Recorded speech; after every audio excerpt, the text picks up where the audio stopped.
Thank you, ladies and gentlemen, for joining us once again on the State of Freedom. The State of Freedom is a listener-supported podcast. We're committed to pursuing the truth about policymaking, decisions, and situations in Louisiana and at the national level that stand to impact our freedoms. Please become a monthly supporter of the State of Freedom at freedomstate.us as we continue to expand the voice of liberty across Louisiana and beyond.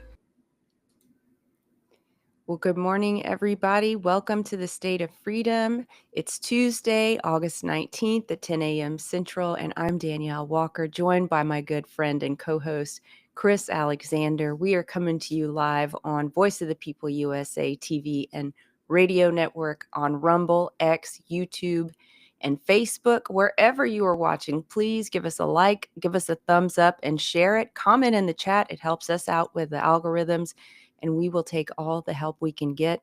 Well, joining us today is Sammy Wyatt. Dr. Wyatt is a Navy veteran and a candidate for U.S. Senate. He's one of the good men who've stood up to try and unseat the incredibly unpopular Senator Bill Cassidy.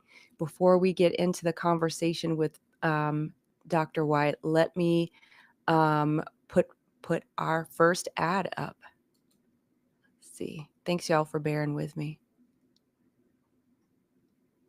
Uh-oh. The secret to losing weight 2 times faster has gone viral.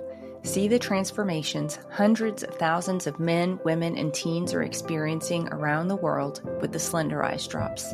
These homeopathic hormone-balancing drops are proven to control appetite, support thyroid function, improve energy, boost mood, and increase metabolic rate.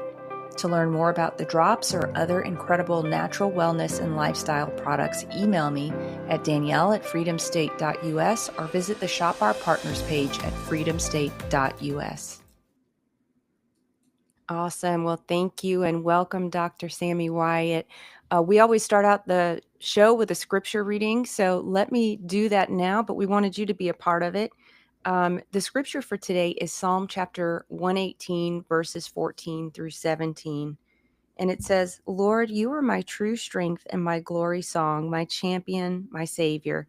The joyful songs I now sing will be sung again in the hearts and homes of all your lovers. My loud shouts of victory will echo throughout the land. For Yahweh's right hand conquers valiantly. The right hand of Yahweh exalts. The right hand of Yahweh will never fail. You will not let them kill me, but I will live to tell the world what the Lord has done for me. And don't you know that every victory we have belongs to the Lord and is because of the Lord? And as we stay connected to the Lord and live independent on Him, as we live in expectation of His goodness and rely on Him as our strength, He will come through for us. The battles we face are not ours to fight alone. They are the Lord's. The Lord, David says, is our champion defender. He fights for us. And when we call on Him, as David did, He's near and He moves powerfully on our behalf. So my prayer for us this morning is that our lives are ones that display the goodness, the faithfulness, and the overwhelming victory of our God. Oh, Chris, you're still on mute, hon. Sorry about that. And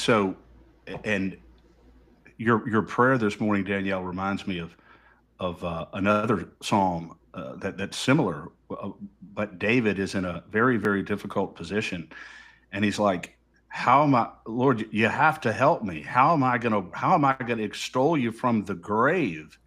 He said, "How can I possibly be a witness to all the great things you can do when I'm lying flat on my back or lying face down in the mud? You gotta help me." That's right. And He always does, as you said, no matter what the task is in front of us, He is always faithful. And speaking of someone, Danielle, who has a great task in front of him, is Dr. Sammy Wyatt, as you said, who is going to spend a few minutes with us this morning, introducing himself to our listeners and telling us a little bit about his background. Dr. Wyatt, thank you for joining us today, sir. Thank you both for allowing me this opportunity to speak to your audience and to the citizens of Louisiana. That's what I'm here for. I'm not doing this for me. I'm doing it for the people of Louisiana so we can help bring some structure back to our state and some truth, honesty, ethics, and integrity and turn our state around.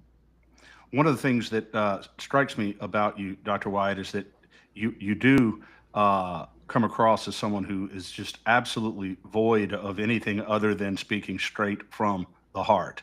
Very little pretense. I noticed that you really do not have the normal surface um, polish necessarily of a seasoned politician. You're refined. You're very gracious, and I mean that as a compliment. Thank And I you. think that comes across as probably pretty refreshing to Louisiana citizens.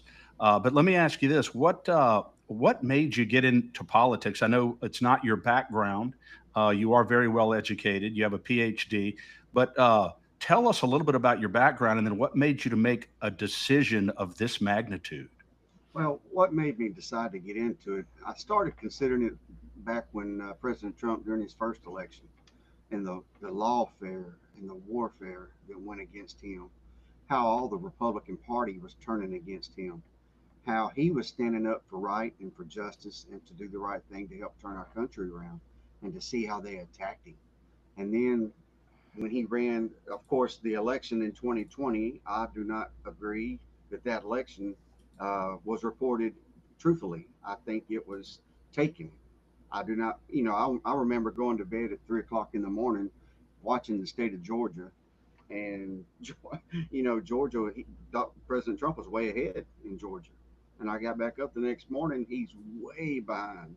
And then you see videos of them just walking boxes and boxes of ballots in and stuff like that, and so that was bad. And then when he tried to run this time, and when they came after him with full force of law, what I consider Everything they had, lawfare, everything they had. Yep. everything they had, judicial people sitting on the judicial bench who are legislating as their own, making their own decisions instead of following law, interpreting law in their as their own, instead of making it to where it was supposed to be read and how it was supposed to be interpreted, instead of doing the will of the people, doing their own will. And I'm talking about Republicans, Democrats. I'm talking about them trying to kill the man twice. I can't imagine the billions of dollars that he's lost financially trying to serve our country, much less, he's given up a salary, don't even serve as president for a salary. But, the amount of loss he's taken just to serve us is just, Mhm. and I was done. And I'm saying, I am going to run for this office. Uh, Dr. Cassidy voted against him and tried to come out against him many times, and did come out against him, impeaching, has done many things going against President Trump, even though trying to act like he's on the same side now. I don't believe him. So that's what made me get in the race. And any American who really truly feels that this is the best country would want to get in this race and fight for the country. So that's what made me get in the race. Now, my background is I was born and raised in Louisiana. I'm born and raised in Shreveport. Went into the military after I graduated high school. Went into the United States Navy. Served in my term in the United States Navy. Once I got out, I became a welder at Beard Industries for about 13 months, which was basically the hiring process to get into law enforcement. It took me that long to get into law enforcement. But I was a welder. My dad had taught me how to weld on the farm many years ago, and then I took it in high school. Back when in high school you had shop and all these other things, Yeah. you could learn a manual trade. Mhm. Useful things. Exactly, useful things instead of basket weaving. So I, Yeah, there you go. But your dream was you to know, get in. Your dream was to get into law enforcement. it was. I was raised around police officers with the Shreveport Police Department, the Soda Parish Sheriff's Office, Bossier Police. So that was my dream: come out of the Navy, get into law enforcement. And I raised a family, wife, kids, and when I got on the Bossier City Police Department, well, first I spent about a little over a year with the Caddo Parish Sheriff's Office, and I was told if you're gonna get into law enforcement, make sure you get into something that has civil service protection. So that's why I went to Bossier City Police Department at the time. During my career with Bossier Police, I served on patrol. I served in criminal investigations, special investigations. 5.5 years on the Special Weapons and Tactics team. Served in doing public information with Mark Natale. He was the main PIO, but I would back him up, and which ended up being a lot for 9 years. And then I was in charge of Crime Stoppers for 9 years. And as you guys know and your listeners know, when you're a law enforcement, you have many different hats. You just don't have the ability, the financial resource to go and hire somebody just to stay in one position. You have to Yeah, wear many hats. especially in a And smaller department. oh, definitely, especially in a smaller department. And you know, and when I was 30 years old, I went back to school, and which was in 2000, and I earned my associates in criminal justice from Bossier Parish Community College. I went on and to LSUS and completed my bachelor's in criminal justice from LSUS in Shreveport. It's so interesting, Dr. Wyatt, and I just have to say this. We have two things in common already. I'm from Shreveport, and I am a graduate of LSU Shreveport. So Oh I didn't wow. even know that. That's really, Yeah. really great. Well, thank you. I just, it was always a dream of mine. I didn't think I would be able to achieve it. Was to go to LSU Baton Rouge. It's amazing how the Lord works. You never know what your future holds. I don't come from a lot of money. I had the best parents in the world, the best upbringing in the world. We didn't have a lot of money, but my dad and my mother both gave me love, nothing but love. Taught me how to worship God. Taught me who God was, who Jesus was, how the Trinity works. Taught me everything about the Lord. And I can't ask for anything, but because that is everything. I don't care how much money someone has. I don't care what possessions they have. That is what we struggled sometimes, especially I remember during the early 80s when the oil industry fell out and Hmm. my dad was in construction and it was a really tough time. But I went back to school, earned my bachelor's, and then after I earned my bachelor's degree, I took a little time off because my mother had passed a few years ago, back in 2003 at 58 years old. So I lost her. And I went back to Centenary College of Louisiana here in Shreveport, and I earned my master's in business administration. And I did all of that while working full time, having kids, my wife. We raised a family. And then my last few years on the police department, I was working in special investigations, which was vice, street crimes type stuff, and all that lovely environment.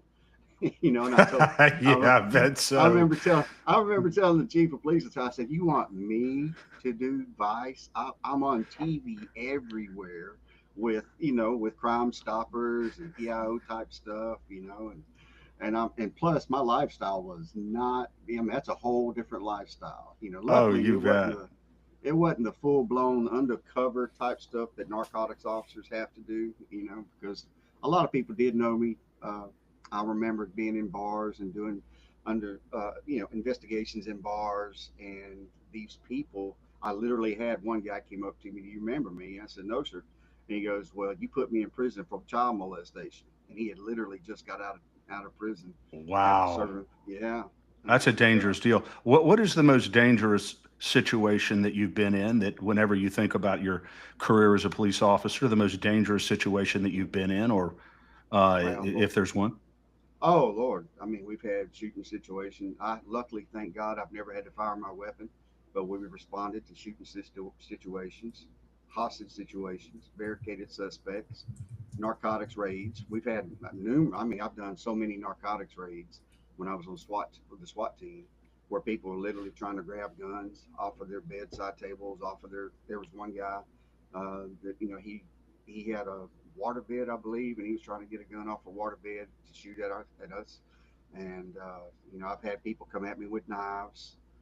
Thank God, I did not have to pull the trigger, convince them to touch it. And you have a very, very small window of error there to get somebody to drop a knife. Yeah. What I've is had. your thought, Dr. Wyatt, on a couple of things pop out here? What is your thought on, because this has been an issue in Louisiana and it very well could become an issue on the federal level as well, on qualified immunity? There was an effort here in Louisiana to diminish or do away with qualified immunity, which, as you know, gives officers some breathing room in a situation where the circumstances are extremely exigent and they have to make very quick decisions. So they get some leeway as far as civil liability in terms of how they respond, even if they don't respond perfectly, if they Right. respond in a way that's reasonable based on what they knew in the moment. I'm assuming that you support the continuation of qualified immunity for law enforcement officers.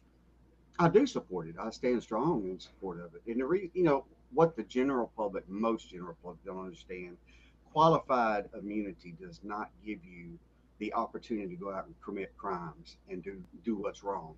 It gives you just like I have a cell phone here.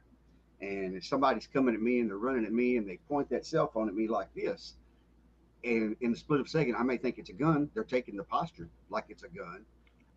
We told them to drop the weapon, if we had the time, and we have to shoot that person for safety. And come to find out, it's a hand, it's a cell phone. It could be a low light situation. It could be a surprise attack or anything, but look like you're actually fixing to be shot at. You have no choice but to defend yourself and defend those around you, defend the public. And come to find out after the investigation, it was a toy gun, or it was a handgun, or it was a cell phone, or something like that. So qualified immunity protects those people because every action led that officer to believe that it was a dangerous, life-threatening, imminent situation to where you had to take that action to protect yourself and others. It does not allow any law enforcement officer to go out and commit crimes or go against policy, procedure, and law. And that's what everyone needs to understand. We've got to have qualified immunity to protect our officers to give them the ability to serve and protect the public. If we Yeah. take that away, we expose them to so much danger, so much harm, not only individually at that moment, but also financially later in time, especially with the court systems. Yeah. Yeah.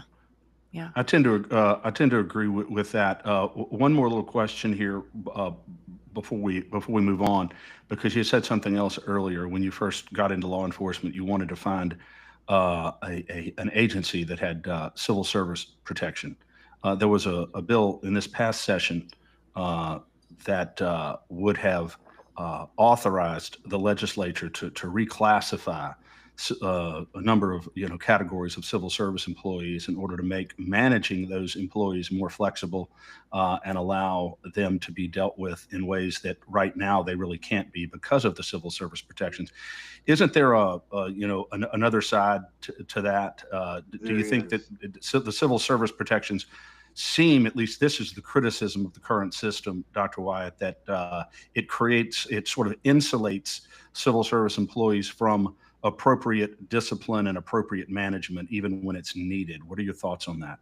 But and I've heard that a lot, even in my current position. But it does not do that because if you're following civil service law, whether it's municipal police civil service law, whether it's Louisiana state civil service law, there are steps and procedures you have to take, and progressive disciplinary action when you can, when necessary and when needed, when appropriate. But you could also terminate somebody if they do something egregious and they violate something really bad. They do something really bad. There, you can go straight to termination. It's all about just following the process and procedure. We have got to, I'm all about civil service protection because just like in some sheriff's offices, and it's not all of them, but there are some bad apples, some, and not just in Louisiana, but, United States wide, to where if you vote the wrong way, if you support the wrong person, if your opinion is known, if a new boss comes in and you have a different supervisor who has different friends or different obligations to friends, it makes it political, just like in a political race of political appointees. Then they're going to remove people without any just cause. Hmm. Whether it's civil service or not, you need to have just cause to do whatever action you're Yeah. planning on taking. And And what you that's just our said is the whole, what you just said is really the whole rationale and behind the civil service infrastructure that we have now to begin with. Every right. new administration comes in and everybody gets kicked out and all the new people come in. And I guess there's very little long-term job security. Is that kind of what you're getting at? Exactly. It's all about job security and protecting those who, they dedicated their lives to these employment agencies. And the sad thing is that municipal police in the state of Louisiana, even they've reduced the amount of uh, civil service protection. Used to, you had to have seniority, so much time on the job, 10 years or so to even become a police chief. Uh, Now you don't even have to have, certain seniority to become a deputy chief of police. They can just appoint if you're a sergeant, which varies greatly in different departments. If you have a big department, it can take you 25 years to become a sergeant, depending on what department you're in. In a small department, you can be a sergeant in 2 years, depending on, on where you're at, and so now they've removed the civil service requirement for those people to have time in service to be a deputy chief of police. So now if somebody gets made a chief of police under civil service protection, they can appoint their own deputy chiefs as long as they're a sergeant in local law enforcement, which Wow. goes ahead of everybody who's been there, the institutional knowledge, the training, the education, and just knowing the city, working with the city. Those people need to have uh, they need to have connections, and to be able to truly represent people. Yeah. Dr. White, give us a little more insight into you, Sammy Wyatt, the man. Would you tell us a little bit about some defining moments in your life that you feel have set you up or put you in a position to run right now? I have been raised, like I said, I wasn't raised with a lot of money. My parents didn't have a lot of money, uh, but my parents gave me everything for love. That was everything. Raised me in church. The thing defining moments is loss. That's pretty much what defined me and my character. The upbringing my father and my mother taught me, and how to raise and treat people, treat them with respect. You can have difference of opinions, but you don't have to destroy anyone. Be respectful. Help somebody up who has fallen down and who's in need. Help them up. That's not a handout. It's a help up. Help them succeed. Help them be successful. Yeah. Uh, when I was 7 years old, 6.5 years old, my Wyatt grandfather passed away. That was a major turning point in my life. I saw my daddy go through that. And I've seen my uncles pass, and my dad and my mother go through that. And the strength, now that I'll be 54, I'll be 55 this year. I look back to how young my mother and father were going through all of that, and Yeah. how they kept steadfast and kept faith in the Lord. And no matter what happened, they never got away from him. Were they perfect people? Of course not. None of us are perfect. I'm not Right. perfect by any means. I've made my errors, just like every other human being has. But I know where my faith is laid. I know my faith is in the Lord Jesus Christ and God.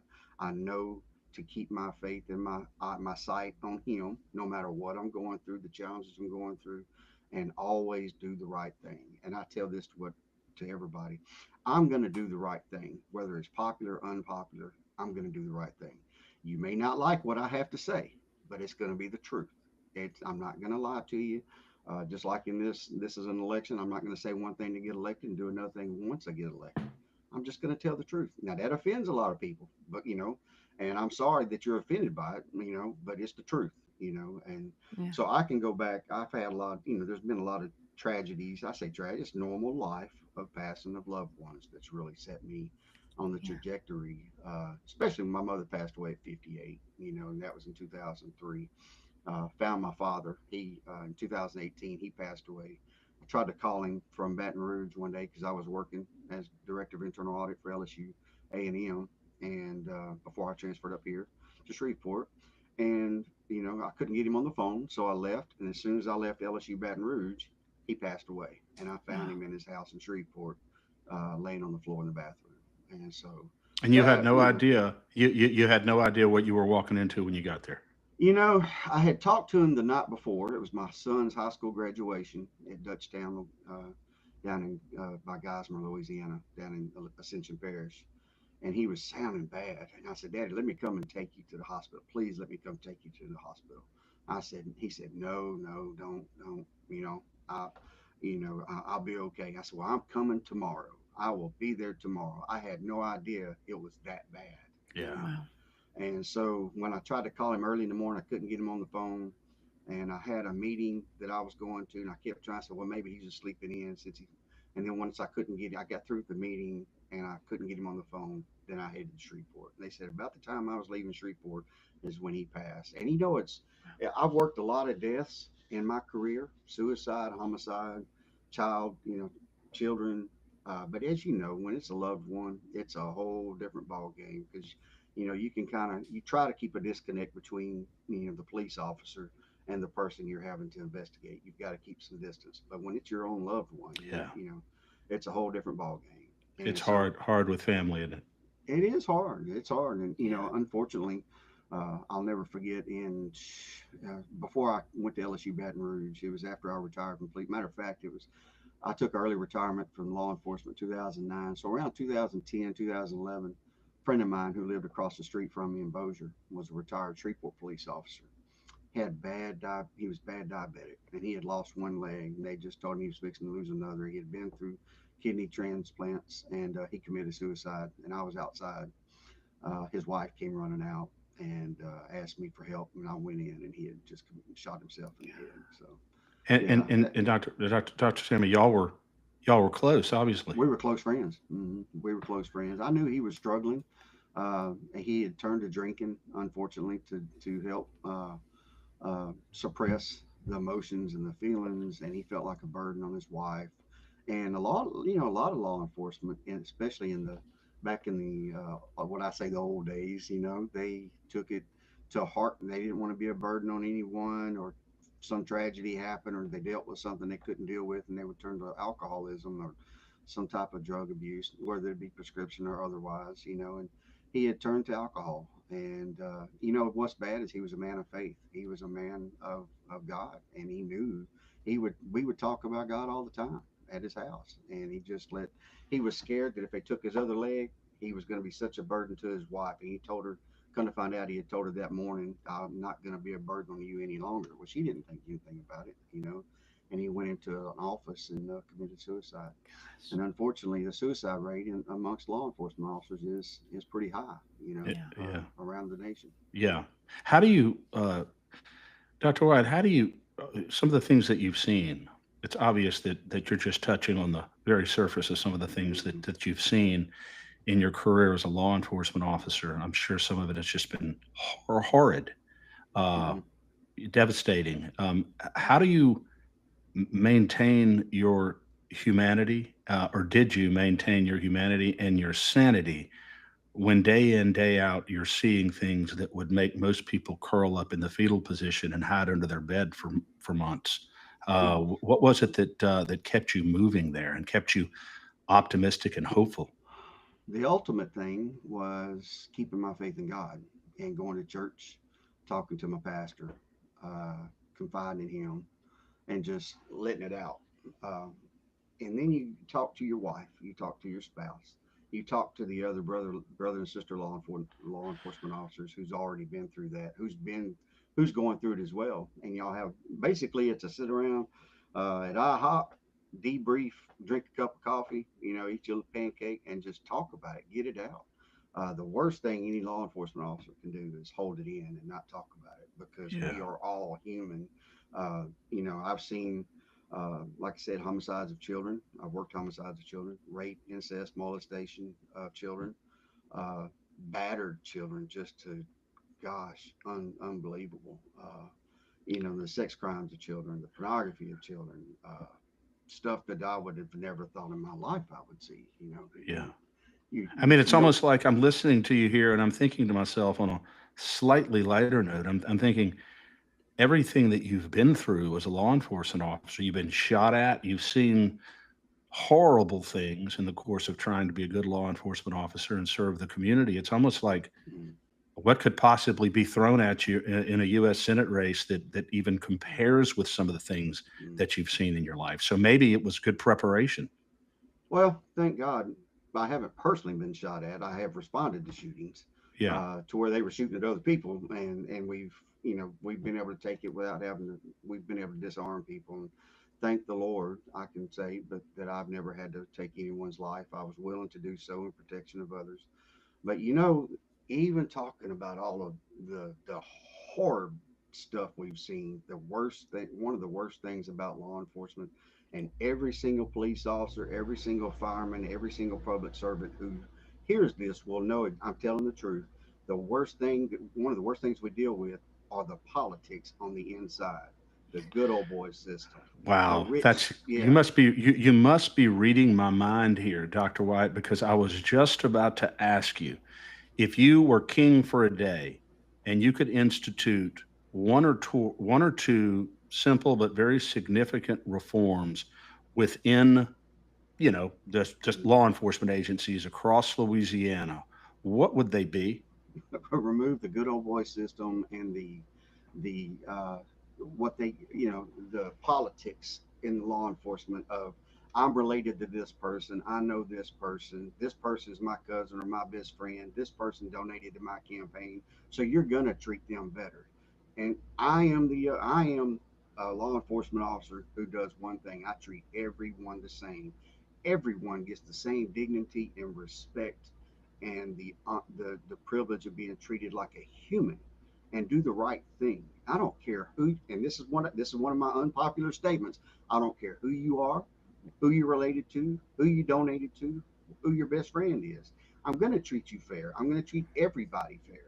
I remember when I first took over Vice as a sergeant in charge of the Vice unit for Bossier Police Department, they literally, some bar owners literally took up a petition to have me removed from Vice because, according to them, what they told the mayor and the police chief at the time was I was on a holy war to shut down the bar scene. Well, I wasn't shutting down the bar scene. I was enacting the laws that should have been enacted to everyone equally. But because they were friends with people, because they were, relatives of people, and they have grown up with people, they thought they should receive different treatment and shouldn't have the same laws enforced. I don't care who they are. I'm going to enforce the laws the same from everybody. You're talking about situations here, Dr. Wyatt, where, because I've seen this, and I can tell you, I'm not going to name any names, but I've absolutely seen law enforcement agencies, ATF, that are very selective in the commercial establishments that they choose to go into, that they choose to check, and that they choose to monitor. And some they are always on, and then some they never touch. And I've always thought that was a little bit, well, a lot unfair. It is because they will target, people will target a small business and they'll Exactly. leave the one, they will go after the big business and, they'll leave them alone, but they'll target the small business to try to drive them out of the business is what it is. And that's all because of politics and relationships and stuff like that. And let me tell you, if there's something I despise, it is the good old boy system and the politics. Yeah. Well, it's unjust because you strike me as someone who is fundamentally very just. And Right. it's just the bottom line is what you're describing is just totally unjust. Right. Well, and it Right. extends far, far beyond law enforcement, Well, right? you I Oh, it mean, does. exactly. come on, It the does. swamp is deep, far, and wide, folks. Yes, exactly. And that's why I'm in this race to help fix that because we have already seen. Look, Mayor George DeMint in Bossier City, God rest his soul, he always said one thing: if you always do what you've always done, you'll always be where you've always been. And as long, I've been out of Bossier City. I left in 2013 is when I moved out of Bossier City. The same politics are happening. The same people are controlling different things. It's just different faces. We You have know, two good friends, Dr. Wyatt, Rex and Duke Lowry. I'm not Rex Oh, yeah. Moncrief and Duke Lowry. They host. I don't know if you've been on the show, but they host Mhm. Louisiana Watch and Bossier Watch. And let me Right. tell you, I don't live up there anymore, but I can tell you now, based on what they say, and those guys are such great watchdogs. Oh, So from what I'm hearing, you're exactly right. Very little seems to have changed. I knew Duke when he was on the fire department. He and I've known Rex for several years. We actually had a close friend that was his son was on the police department, and the close friend's son, and I got to know Rex that way many years ago. Great Wonderful, guys, wonderful, wonderful guys. right? Very Great impressed with guys. them. Yeah, they will go after it. Yeah, they will. That's exactly why I'm in this race because I want to change the future of Louisiana and the United States. We already know we have one candidate in the race who's already turned his back on President Trump and the agenda to make the United States better. We already know that. We Bill have Cassidy, another. you got to Yes. name Oh, yeah. names, sir. Okay. Oh, okay. I'll name names. Trust me. I'm not bashful about naming names. We have Bill Cassidy who's turned his back on President Trump and the agenda, and he's also literally just in March of this year, after saying, "Oh, I'm with Trump. I'm going to support Trump," he voted to not codify Doge, which is just exposing fraud, waste, and abuse. Yeah. And that's just one of the most recent things he's done. So, he's not going to change his tone. He's going to do what he's always wanted to do. He's not representing the people. He's representing himself. You know, we have, Blake. Blake got into the race late. Blake has represented the oil and gas industry, does represent the oil and gas industry. And I love the oil and gas industry. They are a major staple here in Louisiana. They are big for our economy, but I do not support at all the carbon capture sequestration. That is dangerous. It is deadly. It's going to kill your family, your crops, your fields. It will devalue your property when they put all that junk underneath the CO2 underneath your property, it's gonna devalue because you got to disclose that. And there's no imaginary line saying, okay, well, this person said they wanted to do it, so we're gonna put it just under their property. It don't work that way. It goes under everybody's property, and then Yeah. it can affect everybody's water aquifer to where it's gonna affect the drinking water. That stuff is deadly. I use the example. Okay, I know CO2. We have it in our air. We have to have it for our plants and our trees, and we got to have it for life. It is part of the cycle of life. But go put your mouth on the tailpipe of a car and see how long you last. There's CO2 coming out of that. You're not going to be here much longer. It's carbon capture, when it goes to put it in there, it's going to kill everything it touches, and we Yeah. can't afford it to leak out. And unfortunately, Blake has voted time and time again to support carbon capture. I What mean, about the it's imminent so reckless. carbon capture sequestration Mhm. in and of itself seems to be Right. based on extraordinarily questionable science. Uh-huh. But apart from the merits of it itself, the issue of eminent domain, Oh, Dr. White, is probably the most troubling part of carbon capture sequestration in my mind. I mean, I right. think it's an assault on a fundamental foundational principle of private property. I'm assuming that you're 100% opposed to eminent domain for I this. stand 100% opposed to eminent domain use for the benefit of making profit for the private industry, because that's all that is. My dad, my mother, and father owned 40 acres of land in DeSoto Parish for a few years when I was a kid. We lived there for a few years when I was real little, and grew up. I grew up on the farm for a little while and enjoyed every bit of it. So under the eminent domain, these people could come in, take part of my father's property, and say, I don't care whether you want to sell it or not. I don't care whether you want this under your land or not. I don't care whether you want a pipeline across your land or not. We're going to do it. Let me tell you something. I will fight that, and excuse my language, till hell freezes over. Yeah. And there's a lot of people wanting ice water down there right now. So I'm not going to give up to fighting that fight. These people have had generations and generations of land passed down, from their families that their families worked and owned. But even if it's somebody who just went out and bought some property yesterday and just looking forward to building a life, they do not. They have the right to protect themselves and their land, and that is a foundation of the United States of America, for us to own property and build our life the way we see fit. Yeah. They should not have the right to come in and take our property from us. If I somebody agree. wants to sell the property, that's fine, but that's their decision. You know, And it should never one be thing taken. that's been upsetting to me is the realization that even so, say you're against it and your neighbor is for it. Well, if the pipeline goes under your neighbor's property, yours is going to be devalued as well because you're part of sucking on that tailpipe when it blows. 100%. And I've seen it. When I first left law enforcement, I went to work for Chesapeake Energy uh, back in 2009. After I earned my MBA, I went to work for Chesapeake Energy. And I was doing the ethics and investigations just like I've always done. Ethics, investigations, criminal investigations. Well, it wasn't no longer considered criminal. I'd refer it to the criminal agencies. I've seen wells blow out and kill people. I've seen, the dangers of this stuff. And just like you said, when that well blows out or that pipeline blows out, it's not staying within that imaginary property line. It's going to go over everyone. So we don't need someone who, we can't allow this to happen. We just Yeah. can't. Yeah. You know, Thomas Jefferson said that the only legitimate function of government is to prevent the direct infringement by one individual against the life, liberty, or property of another individual. And if it doesn't involve that, the government really has no place in it. And what Danielle just described Mhm. is just that. Yeah, the thing is not on the one of the people's property, but it's certainly affecting the value of their property, and they certainly 100%. have some skin in that game. I love being in the country. I used to have a farm in Mississippi that I bought a few years ago, and it was only 33 acres in the middle of nowhere. And that's why I loved it, because it was in the middle of nowhere. I've since sold it, but if somebody comes and tells me I'm going to give my property up and have to allow this, it's not happening.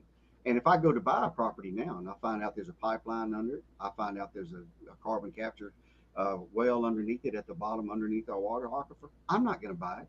The when other people like me go to look and they find out the same stuff, they're not going to buy it.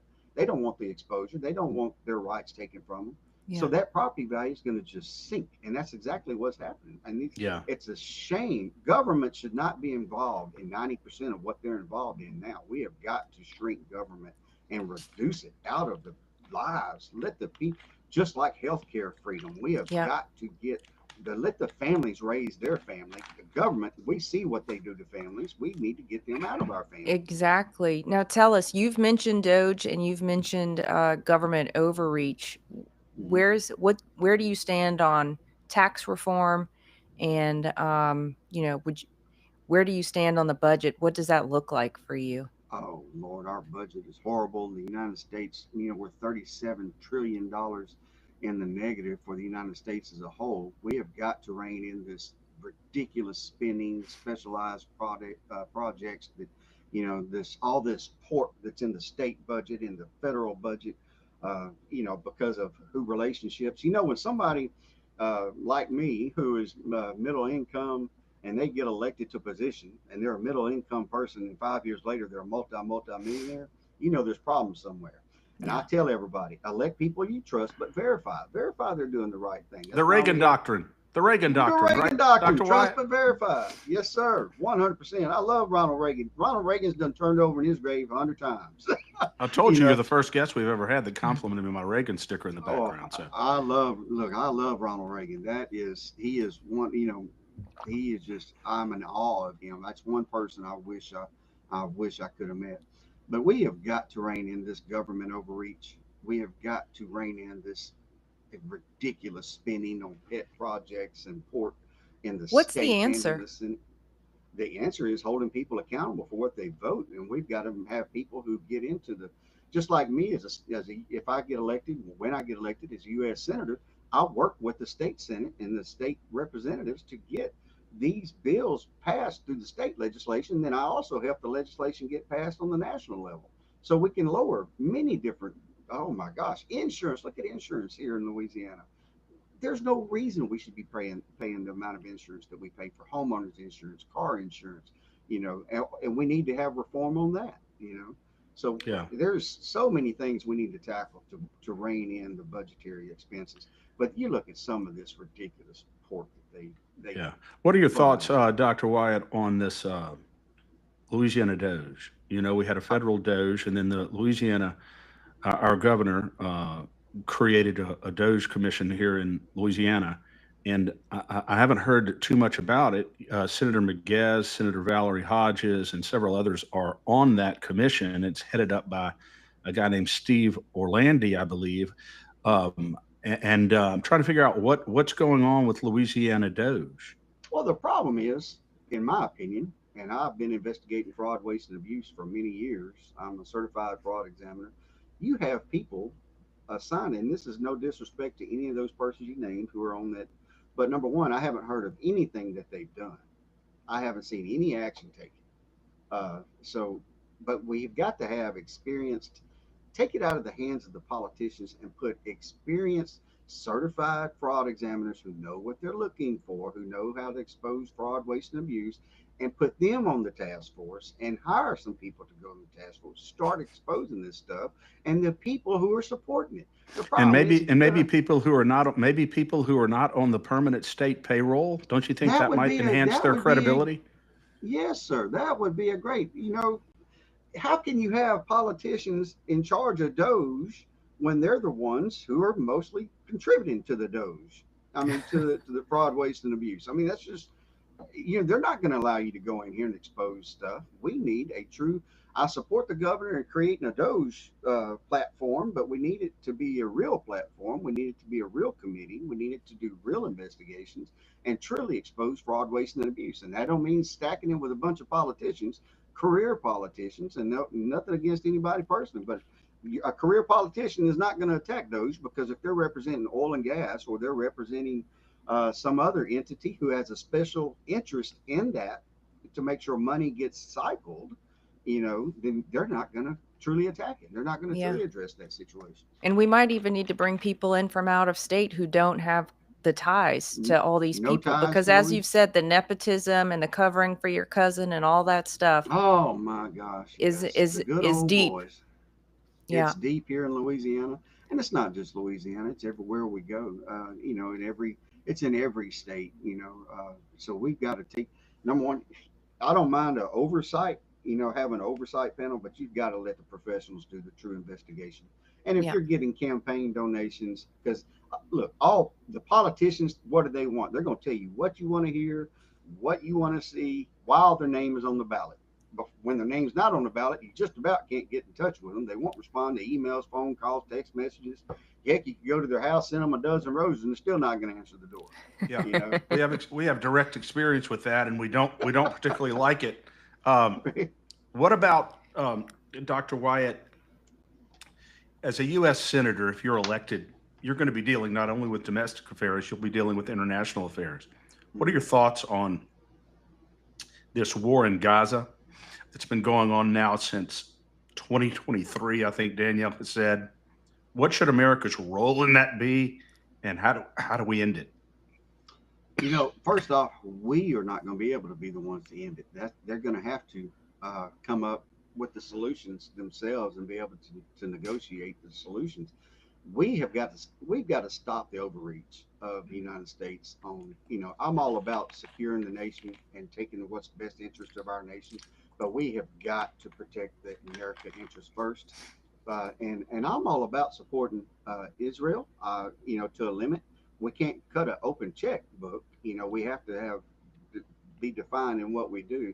But they're going to have to be the ones to protect and work that out. The United States, the president, and we've seen it time and time again. The president cannot say, "Okay, you're going to do this, you're going to do that." The president's not God, so he can't mandate it. And I'm all about protecting Israel, but we can't just cut an open checkbook to them either. Yeah. Yeah. And there's another ongoing war that's been at the front of everybody's mind. It's been on the top of the news agenda lately as well. Obviously, President Trump met with President Putin on Friday, and he met with Zelensky and a large swath of the European leadership over the last couple of days. What's your take rather on how that's gone, and what are you hoping to see out of that? Well, I would love to see a resolution, but we need to back out of the Ukraine. We need to stop. I don't support funneling them money and giving them money and supporting. We've got to let them take control. And they've got, I don't mind being to help negotiate the peace, but we can't ultimately, I don't want to see any boots on the ground for the United States Americans giving their lives in that. We have got to protect the interest of the United States, which means allowing them to work out. We can't negotiate and we can't be involved in every single war. We just can't do it. I mean, look at how Vietnam turned out. And Vietnam was 100% political, and we should have never been involved in the Vietnam War. Uh, and then when they did put the men and women on the ground, they didn't give them the support to do what they needed to do to protect the veterans of the Vietnam War, to do it, to take our interest back. That they just didn't do it. And the same thing with Ukraine. We've got to stay out of Ukraine. I honestly believe we need to pull out of Ukraine and stop. The government needs to stop being involved so much. Yeah. We've got to Yeah. let them negotiate. I don't mind helping negotiate, but we can't just keep giving billions and billions and billions of dollars and putting boots on the ground and stuff like that. We've got to think of America first. Yeah, 100%. I agree with you. And I think there's an argument to be made that almost every war, as far back as we can think, was a political war, and there wasn't 100 just cause. Right, 100%. I remember I was in the Navy with Desert Storm, and I was on the USS Proteus, a submarine tender, and we were stationed in Guam. We were activated. We were within 12 hours of leaving to go to the Middle East, and then they stopped us. They told us, they stood us down, and they started having, because I was on sub tender, so the nuclear submarines would come to us, and we would work on them. And I'll never forget when we were on ship and we're working on these different subs and stuff, and then the president said, President Bush, first President Bush said, "Look, uh, you know, we've won. It's over." And I'm like, "Oh Lord." It's 100% political again, because we all knew eventually this was going to get worse. We all knew. Yeah. Yeah. Because you can't, if you're going to take that step, put boots on the ground. Stop making it.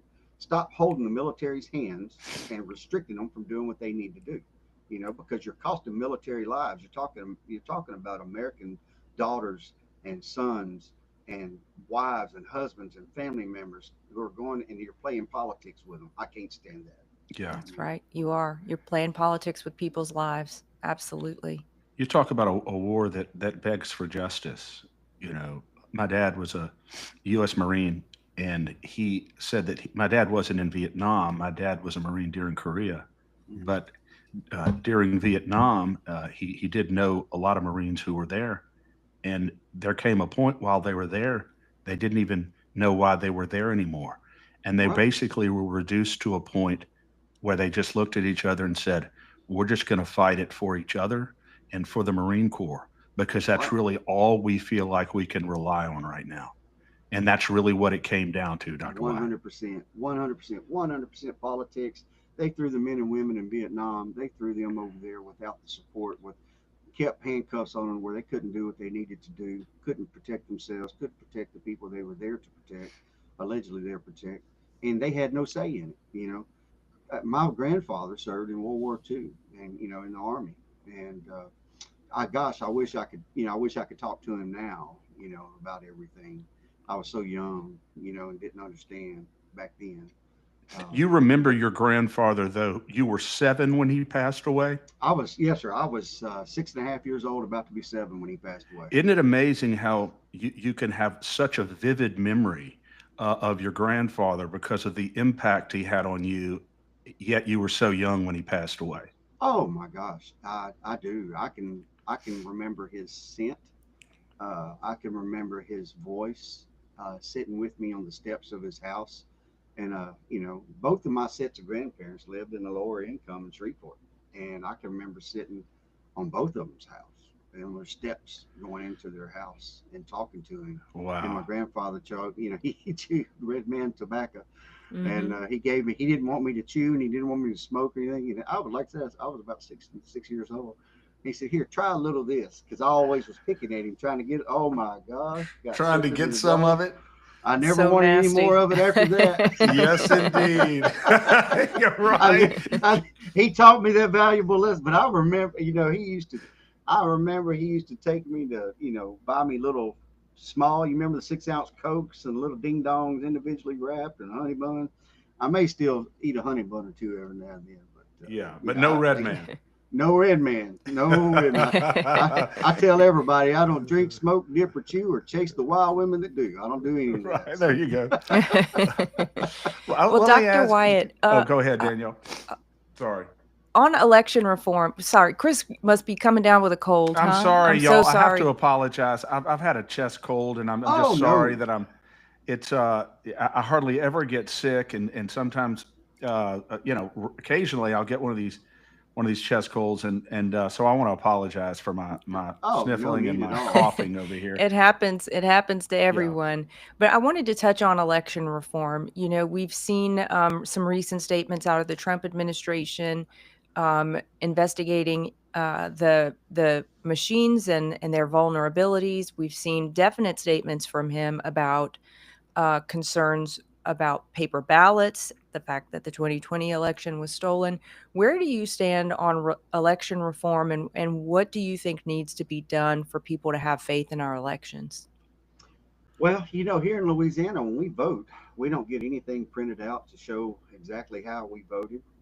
How can we get? There's only so much, and as someone who does auditing, compliance, and investigations, I can tell you for a fact, anything that touches the internet can be hacked. I don't care what anybody tells you. There's always a way. Even if the voting machines are not connected to the internet at the time, they can be, yeah, they have to be connected at one time or another. Some of them do. But also, the developers of these programs can build back doors into these programs, allowing people to get into them.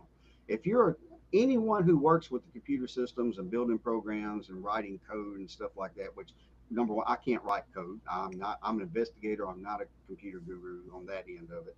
I am certified to investigate the computers. I have an NK certification where I can mirror a computer and a cell phone and stuff like that and do analysis of the hard drive and stuff and see what everybody did.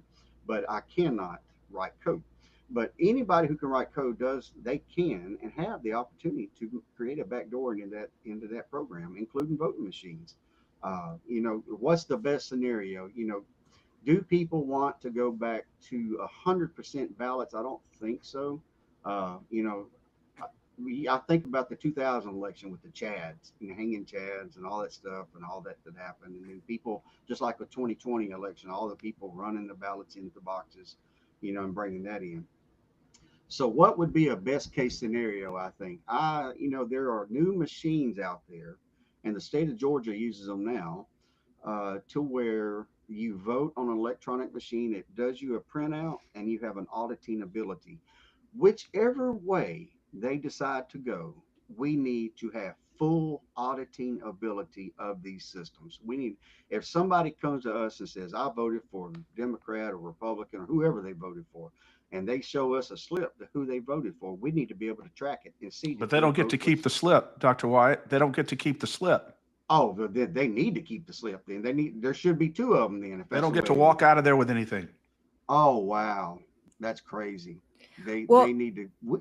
And I think, based on what you were just saying, who is there to say that what the button you press on the machine could print out what you say, and then it could put a different answer in the final tally, right? There's nothing to say that you voted the way you did. Definitely. And that's part of the problem. The most secure way, without, of course, it comes back to having people watch it. It comes back to actually setting and tracking the ballots, the paper ballots, to where they're numbered, they're serialized, they can have scans. You don't mail ballots to non-citizens. You make sure your voter rolls are cleaned up. That you don't have people 150 years old. I think I saw Moses was on one. I'm not sure. There were a lot of Moses. Huh? There was a lot of Moses. We got a lot of them. I think I saw where Teddy Roosevelt voted, but back recently. So we've got to be able to track whichever way they go, whether it's electronic. I'm not a fan of electronic voting just because it can be manipulated so easy, and you can't. There's only so much auditing you can do. And then I hate to go back to a movie, but there's a saying in a movie, Will Smith starred in, of all people. But it said, "Who's going to audit or monitor the monitors?" Because that's the system you get into with electronic stuff.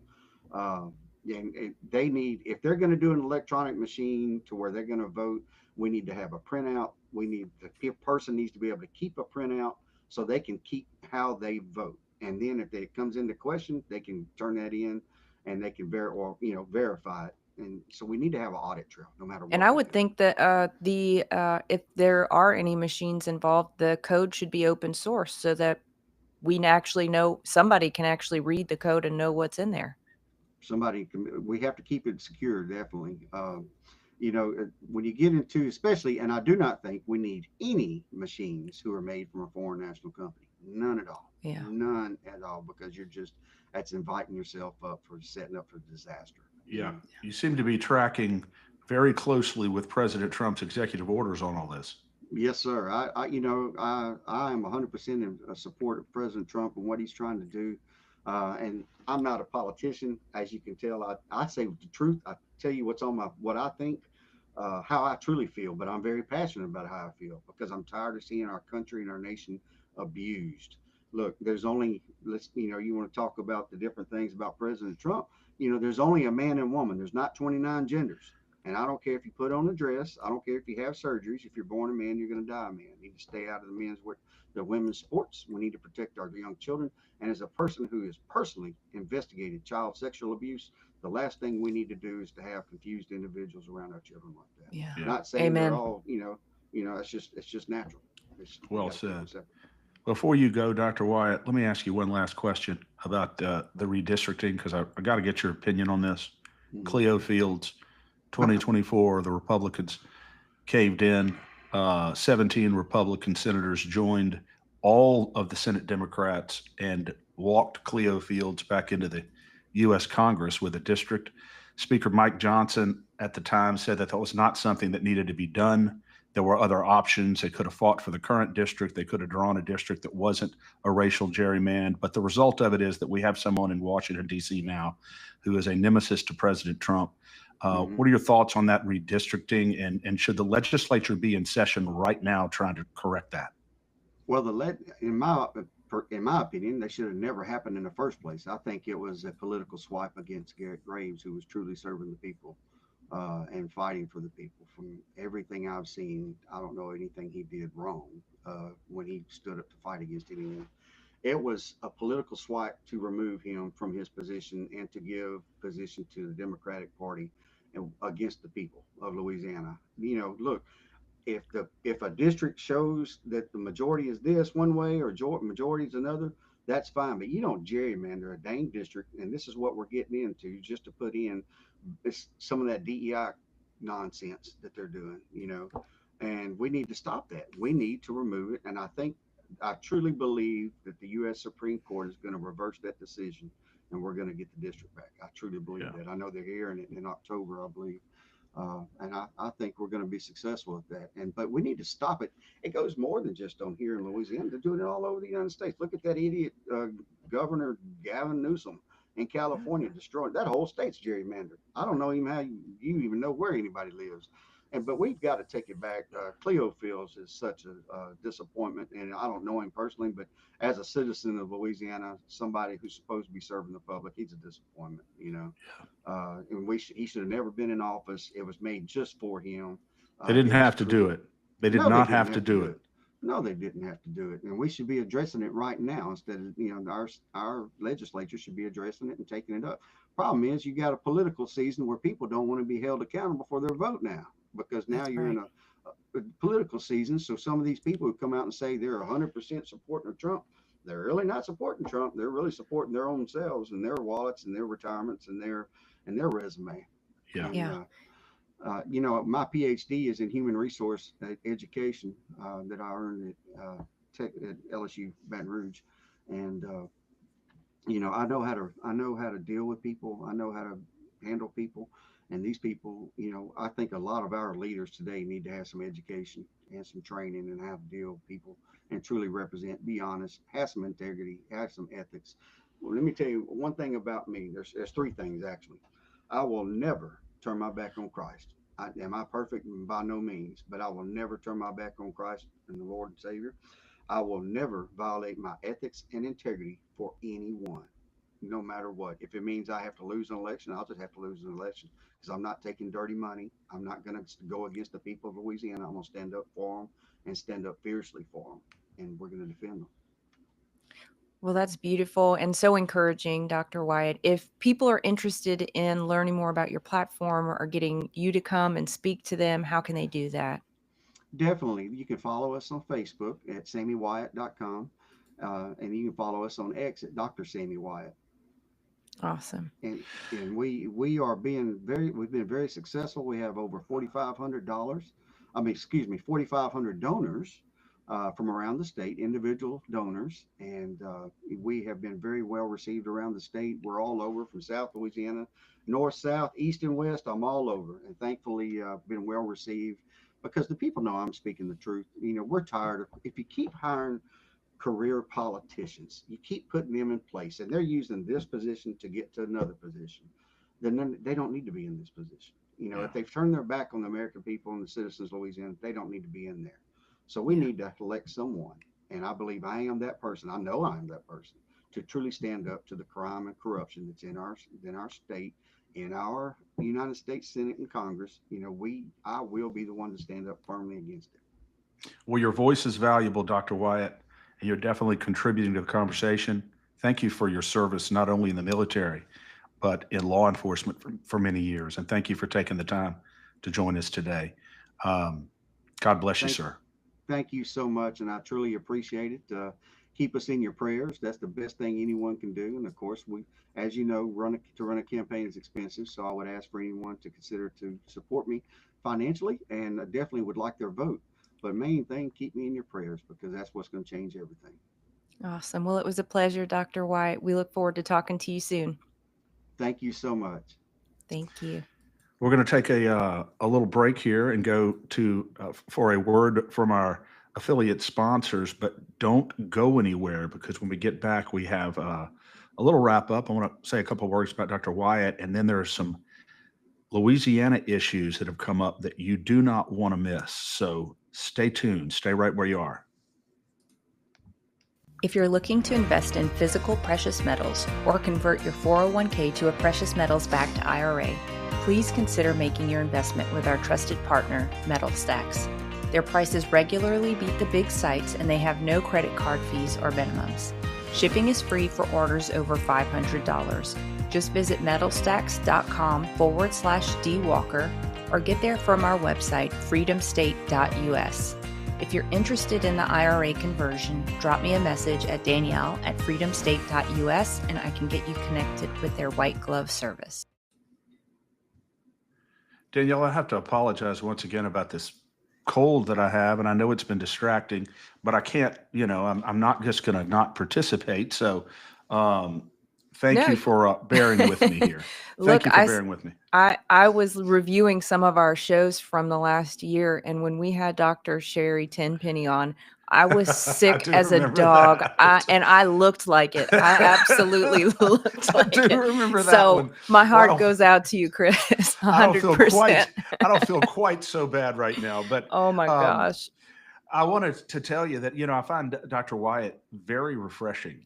Yeah. He is just absolutely the perfect antidote to the normal politicians that you see, who seem to say what you want to hear, but don't necessarily walk the walk. He strikes me as someone who truly will stand by what he says he believes in, and he's a refreshing voice. And regardless of how it turns out, I think his voice is valuable in our culture and our state and in this race. Yeah, and we need more people like him to stand up. So I really appreciate what he brought to the table today. And I'm looking forward, Chris. I think as this race heats up, it'll be very exciting to hear from the candidates along the way. It's good to get the introduction, but I want to hear from them again as we get closer and closer to, I guess, what the start of it will be March of 26. So we're not that terribly far away from it. So hopefully Yeah. we'll get the opportunity to talk to him again, and we'll get the opportunity to talk to some of the other candidates as well. Yeah, and we're going to get more specific as we go along, and we'll address the issues as they come up, because Yeah. issues will come up during the campaign that have to be addressed. But a couple of one of the top issues right now in Louisiana, and one that just strikes me for its utter contrast, is President Trump, as recently as yesterday or 2 days ago, is not only sending out a tweet, but is on video talking about paper ballots and getting rid of machines because they cost a fraction of what the machines cost. We got to get rid of them. And as I said, he also has a tweet about it. And then on the other hand, at about the same time, you have our Secretary of State who's posting up all the dates where these electronic vendors are going to come in and do public demonstrations for certification. It's like, and she's saying that what she's doing is consistent with President Trump's vision and that they want her to be doing this. So I don't know what the truth is about all this, but I'm not sure that Nancy Landry is being completely forthright about whether or not she is in line with the vision of the Trump administration on election security. What do you say, Danielle? Well, I think she's living on another planet, or pretending to, because anybody who's paying an ounce of attention to President Trump understands where he stands on this issue by now. I mean, you can't get away from it. First, he told Jeff Landry to his face at a press conference in DC, the signing of the Hyundai deal for Ascension Parish, that hand-marked paper ballots would save his state, our state, a whole lot of money. And he said it would cost 8% of what the machines would cost. Then he puts out some executive orders that the order of these two things may be flipped. Tulsi Gabbard, DNI, has come out and she said, these machines are very concerning. They're very ripe for fraud. And we have every reason to believe that the only way to move forward is paper ballots. The investigations are still ongoing. We expect them to come out from, I believe, Secretary Noem's office sometime soon, if I'm not mistaken. And then, Chris, why don't I play this video that you referenced of President Trump sitting down with Sean Hannity on Friday evening. The man doesn't sleep. I'm convinced Trump does not sleep. 4 days ago. 4 days ago. Let's just give this a listen and see if there's any way that you can misunderstand this. Voter ID, signature verification, chain of custody controls, updated voter rolls, partisan observers watching the voting all day, the vote counting all night. You do paper ballots, you pick a winner, and everyone goes home with confidence in the integrity. For 10% of the cost. Yeah. So if you do paper ballots, it costs you 10% the cost of machines. I don't know if you could be more clear.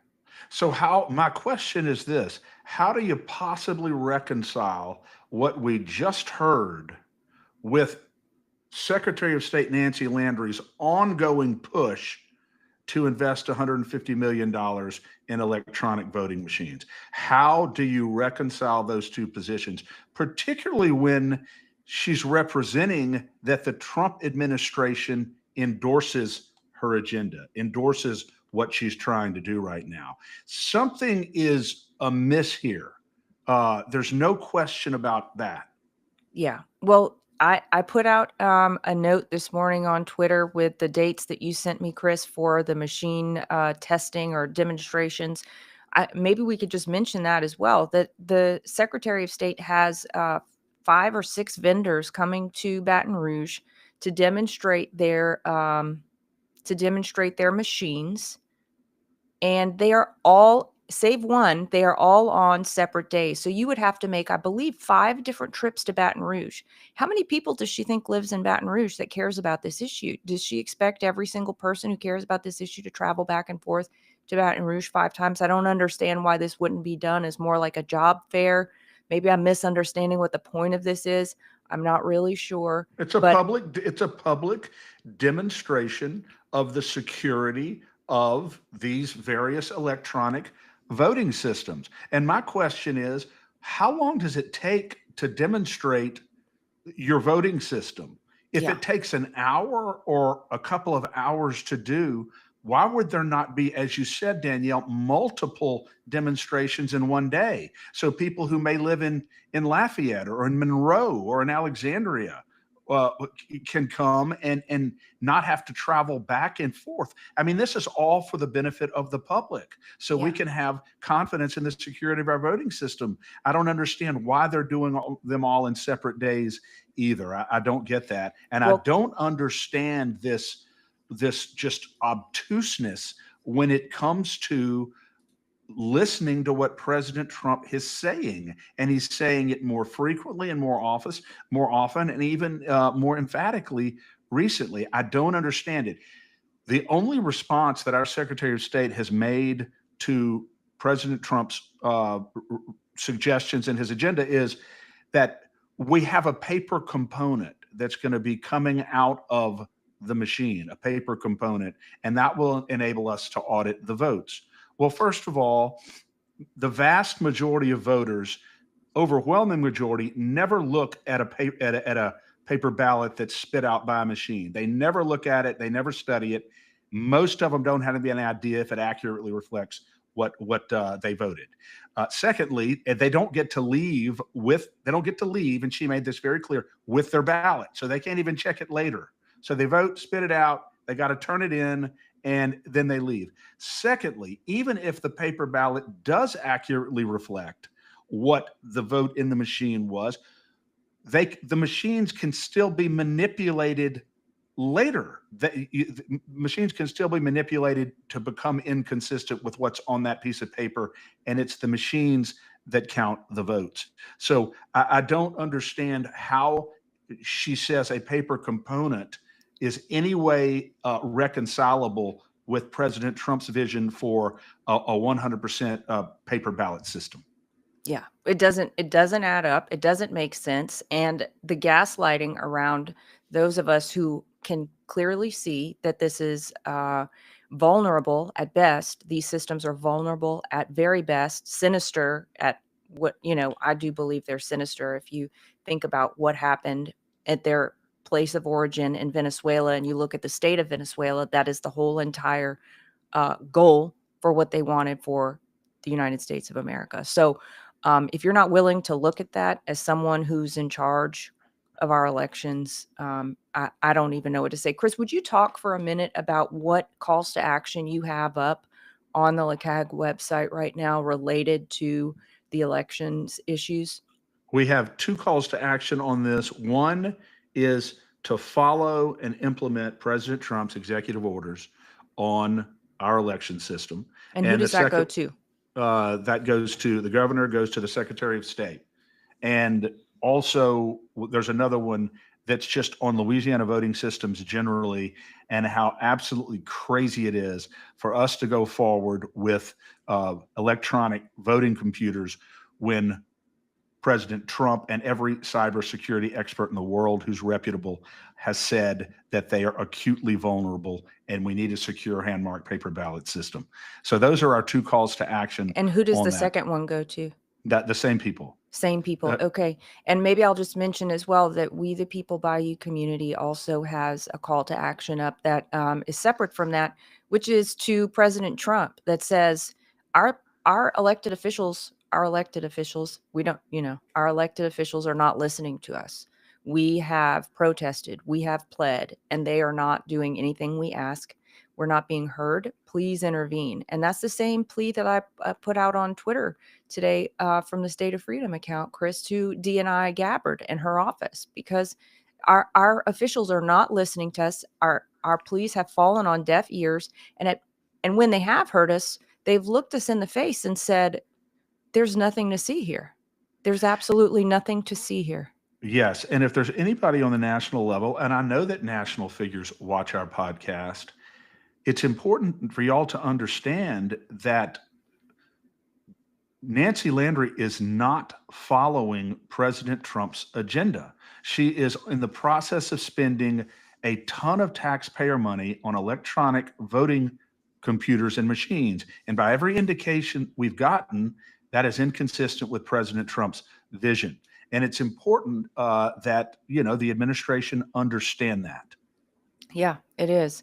Well, I guess, Chris, we can move on to the next topic that we had just for our wrap up this morning, and that is that Louisiana started deploying National Guard to D.C. on August 16th. They are deploying 135 troops to help secure the nation's capital. And you mentioned to me before the show that there are 4 other states along with Louisiana that are participating in that, sending troops. They're West Virginia, Mississippi, South Carolina, and Ohio. What do you think about that? I think, assuming they're sending roughly the same number we are, there's probably about 500 state National Guard troops in D.C.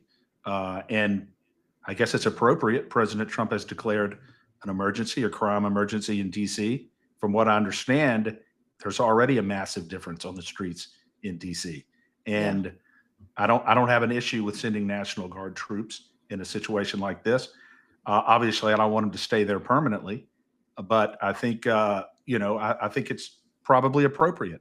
And I think that the citizens of, it's funny about Washington, D.C. right now, Danielle, the only people, it's not the minority citizens who live in D.C.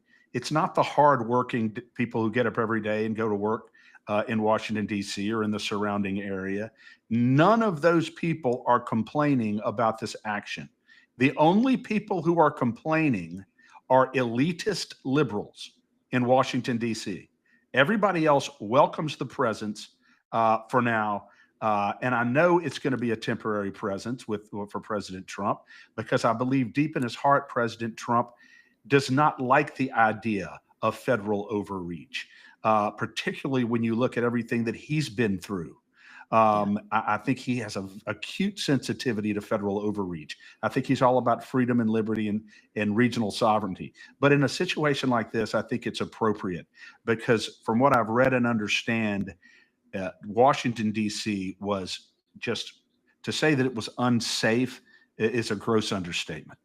Well, I can tell you, I lived there for 14 years, Chris. And when I first moved there, a lot of the city was kind of off limits because it was very unsafe and things got cleaned up. I lived in a very urban part of the city and I felt perfectly safe. I've visited in recent years. I left when Mayor Bowser was mayor. So I think she was mayor in 2016, 2017 timeframe. I don't know how she's still mayor. Anyway, Yeah. when I have visited friends, it has felt unsafe. And I'll tell you why. It's because they have these young guys driving these, I don't even know what you call them. They're kind of like ATVs. They're these souped up, low riding cars that are just like two-seaters, that are open air. They don't have, anyway, they're driving these at top speed ac- in the areas where all the restaurants and the bars are. So it's very unsettling. You just feel like they could go get out of control at any time. It's very, and obviously they're very loud. They do that kind of motorcycle Oh, revving of kind of course they stuff. do. And so that just to get those guys off the streets, those things cannot be street legal to start with. So I think clearing that out and making sure that the people who want to behave badly understand that it's not going to be tolerated. I think this will get it nipped in the bud. The other purpose I think this is serving, Chris, is the same thing that we're seeing here in Louisiana.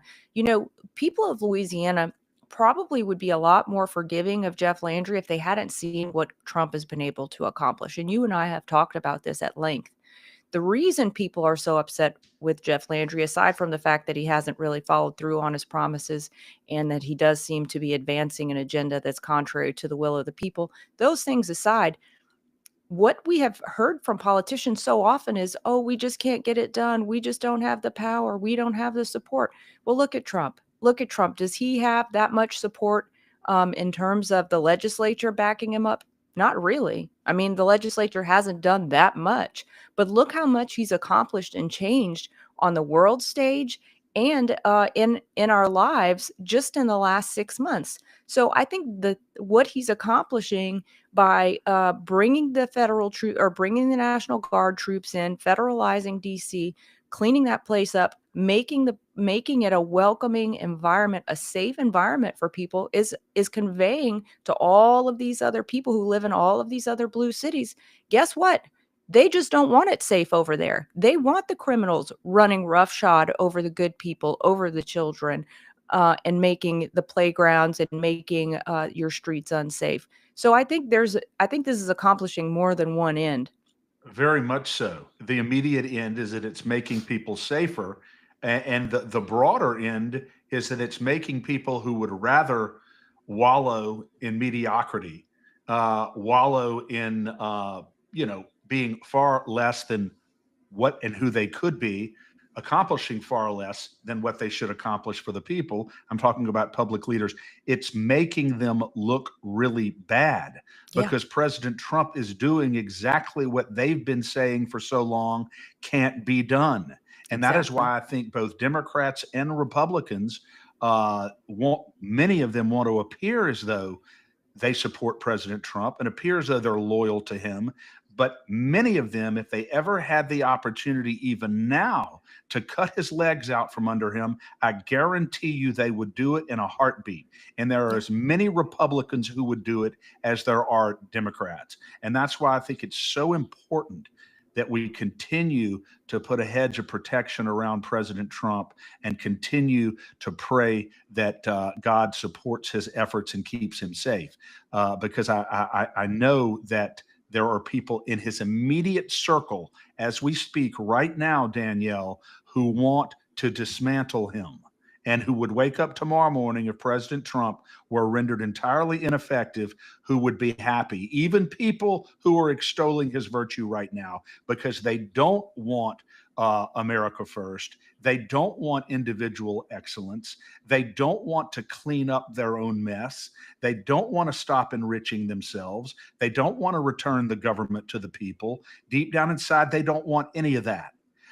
And that's why I think President Trump needs to remain very wary about the people that he's surrounding himself with. And he has some very good people, but he has some around him who I have absolutely no confidence in either. Yeah. Well, very well said, Chris. And I think I take to heart your point on keeping President Trump in prayer. Absolutely. Just switching gears to our last topic here. I know I've been very critical of Governor Landry, even just 5 seconds ago, but he has done something that I'm pretty excited about. He has established through an executive order a task force on public higher education reform, and he has named the chair to be State Superintendent Cade Brumley, who, as you know, Chris, does lower education, K through 12, and now he's going to have a voice in choosing the curriculum and kind of stating the frame for our public higher education institutions. I could not be happier about that. This is what Governor Landry said in a tweet. The state is charting a bold path to protect academic quality, expand choice, and ensure Louisiana's institutions answer to our state, not to distant bureaucracies. This leadership is strengthening trust in our schools, empowering families, and securing a future where education reflects Louisiana values and priorities. And I believe we understand this is also going to take on DEI in our higher education institutions. Thank God for Cade Brumley. Danielle, I think he's an outstanding leader. I put him in the top 2 or 3 leaders in the state who have really achieved measurable progress within their respective spheres. I think he's an excellent leader, and I think that he is the right person for this job, particularly when it comes to higher education, where so many of our young students in college are indoctrinated into ideas that are so fundamentally anti-American. The only thing that I wish we had in place right now is HB 685. Emily Chenevire's bill that would have statutorily banned all of these concepts from our public institutions and our higher education. It's difficult for me to understand how Governor Landry right now suggests that he's ready to get all of this out of our colleges, including the DEI stuff, yet does not lend the weight of his office to pass a law that would have been a great aid to Cade Brumley in this big task he now has in front of him. I don't understand the disconnect there. You let a bill die on the Senate floor that would have directly helped Cade Brumley accomplish the goals he needs to accomplish here. I don't get it. I don't understand it. As far as the proof will be in the pudding, Chris. Sorry for interrupting you, because this could be Doge 2.0, right? This could be LA Doge 2.0. There could definitely be the creation of a task force that has no teeth, that has no executive will behind it, that is just there to have something to point at. Secretary Linda McMahon, the education secretary, was here visiting with Cade Brumley, extolling the work that he's done, lauding the work he's done, calling Louisiana a leader in the transformation of education. And so Governor Landry has a lot to gain by putting this together, but he will have a lot more to gain by making it successful. So I hope this isn't just another window dressing. I hope this is something that we will in 6 months' time be able to say, hey, look what Dr. Brumley's been allowed to do. Because you could also say the same about LA Doge, right? I think there's some good people on that task force, but I don't know that they've been empowered to act. And I think that's something we probably need to dig into. His position, according to Governor Landry, is that he put that together and said, go to work, go do your work. All right. Well, let's see how it works. With little or no, parameters within which to operate. Supposedly he unleashed them to go find the fraud, the waste, and the corruption. Wow. That's what supposedly is going on. I don't know whether that's the case or not, but I'll tell you, if there's anybody who can do real work, if he's allowed to do it, it's Cade Brumley, because he's not one that confuses motion with progress. That's right. Yeah. I have nothing but good things to say about him. So very best wishes to Dr. Brumley. Our hats are off to you, and we, all eyes are going to be watching. So please give us some updates as things progress. Before we close out, I just want to mention to the audience that tomorrow, Wednesday at 10 a.m., I'll be on For the Love of Freedom with Dr. Evelyn Griffin. She is going to be talking about her event that's this weekend in Baker, Louisiana, all things wellness. There'll be vendors from all over the state. There'll be doctors, practitioners, people who believe in natural healing, who believe in new modalities and try and, I think, stay away from conventional medicine as much as possible. It's an excellent event. If you didn't attend last year, you absolutely should. We'll put the Facebook page where you can buy tickets to that in the show notes. She'll also be talking about her path to holistic medicine. She's an OBGYN. So hearing about that will be fascinating, I know. And then Thursday, also at 10, we'll be on with 107, and he will be talking to us about his perspective on chemtrails. He has a bit of a different take, and we'll be getting an update from him on the future of federal elections. I think he's got some insight into what should be coming down the pike. And so we look forward to that. I think it'll be a great interview. He's always riveting. He absolutely is, and very knowledgeable. So that's going to be a great interview. I'm looking forward to that. Before we go, I want to encourage all of our listeners to support, subscribe, and share the State of Freedom. We are truly expanding the voice of freedom across the state of Louisiana and beyond, Danielle. I'm just stunned at the progress we've made so quickly. Advertise with us, your ideas, your products, whatever you're doing. Give us a chance to advertise for you on the State of Freedom, because we will promote it and we will get the word out for you. But make sure that you tell everybody you know about the State of Freedom, because I can tell you right now, there's not a podcast in Louisiana that is singularly devoted to spreading the voice of Louisiana citizens across the state, spreading liberty and freedom everywhere, people whose voices have been forgotten in state government for way too long. I promise you, and we're faithful to you.